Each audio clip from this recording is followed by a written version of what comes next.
Thank you, Mr Speaker. My question's to the Minister of Economic Development. What was the gap, expressed in New Zealand dollars, between the average gross weekly wage or salary paid to an adult full-time worker in Australia compared with New Zealand in December 2008, and what was that gap in March 2010? Mr Speaker, I want to start by acknowledging the very specific nature of the member's question and the attempt it does to cherry-pick the measures relative to wage movements between our two countries. In making this calculation, we are reliant on a number of factors. So I will set out in detail the calculation for the benefit of the House. Advice from Statistics New Zealand is that the two most comparable statistical series are first for New Zealand, the Statistics New Zealand Quarterly Employment Survey, QES, which shows the total average weekly earnings series rose from $914.05 in November 2008 to $959.13 in March of 2010.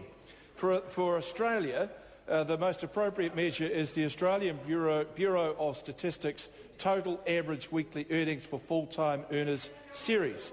This shows earnings rose from Australian dollars $1,210.80 in December 2008 to $1,290.70 in March 2010. To equate the Australian series into New Zealand dollars for comparison using the relevant purchasing power parity factor of 1.0226, we can make a conversion to New Zealand dollars.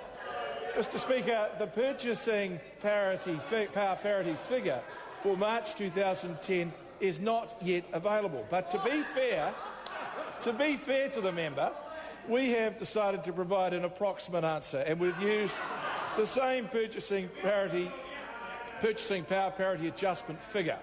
It should also be noted that these are gross figures which do not relate to the average worker, what the average worker would receive as take-home pay.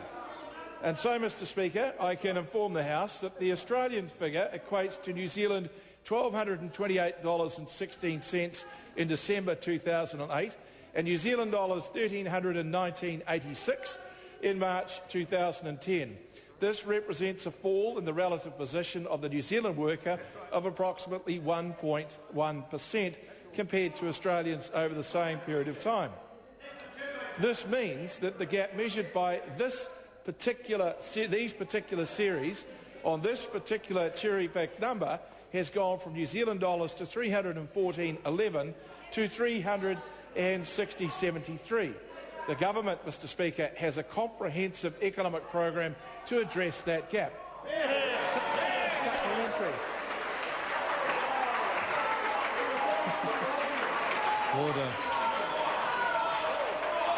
Order. There won't be more. The answer was quite long enough. The Honourable David Parker.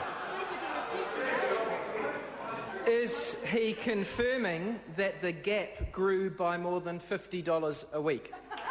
The Honourable Cherry-Brumley. Mr Speaker, that would entirely depend on which series the member was wanting me to answer. If he likes to be specific about the series, I'll give him a specific answer. I gave him a long answer before because I know he spent the morning poring over the spreadsheets celebrating New Zealand workers earning less than Australians. Supplementary. The Honourable David Parker. Is he denying that the gap grew by more than $50 a week? The Honourable Mr Speaker, when the member makes clear which series of numbers he wants me to comment on, I will give him an appropriate comment. I've given him a very full answer. If he couldn't work out from that exactly what the picture is, I can't help him.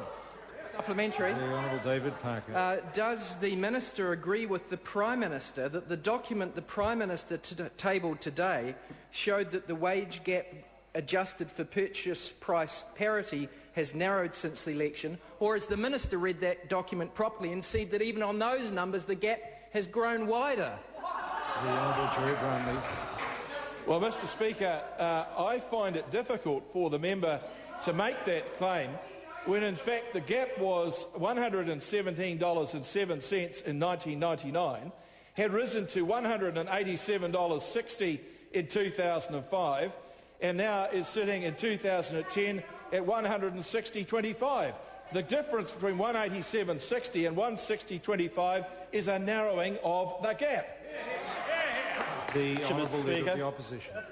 Can the Minister confirm that in the massage figures tabled by the Prime Minister himself, the gap has actually increased from $137 when Labor left office to $160 now, a widening of the gap of about 14% on the Prime Minister's own massaged figures? The Honourable Leader of the No, because we are talking about a series of figures. And if members want to cherry pick and say that the best the Labor Party ever did in government was get the gap to the figure he just mentioned, that would be a sad indictment on that government's ambition for New Zealanders. Amy Adams. Order. Order. I've called Amy Adams. Thank you, Mr Speaker. Supplementary to the Minister. What impact will the government's 1st of October income tax cuts have on relative after-tax incomes between New Zealand and Australia? Honourable Terry Bromley. Mr Speaker, when the... Oh, it's a series now, is it? I see. It's a series now. See, that's the problem we've got, Mr Speaker. We get a simple question about money going into members' pockets, and the opposition want to talk about... No, the Minister was asked a question and doesn't need to go into talking about problems with the question. It's a question of his own colleague. I'm sure he can answer it. Yeah. The Honourable Terry Bromley. And it's not surprising the opposition don't want to hear the answer, because when our tax cuts kick in on the 1st of October, the gap between after-tax wages in New Zealand and Australia will have narrowed since 2008. In December 2008, an adult full-time worker was receiving a net $726 per week in New Zealand, compared with $964 in Australia, a gap of $238. This is net after tax. As at March 2010, these figures were $774 for a New Zealand worker and $1,021 for an Australian, a gap of $247. The tax cuts will shift these figures to $803 New Zealand and $1,030 Australian, reducing the net pay gap by more than $20 per week to $227. Supplementary. The Honourable David Parker. Which of the economic development initiatives of the government contributed most to the widening of the wage gap? The Cycleway, the Job Summit, the Financial Services Hub, Chinese broadband investment, or mining and national parks? The Honourable Terry Bromley.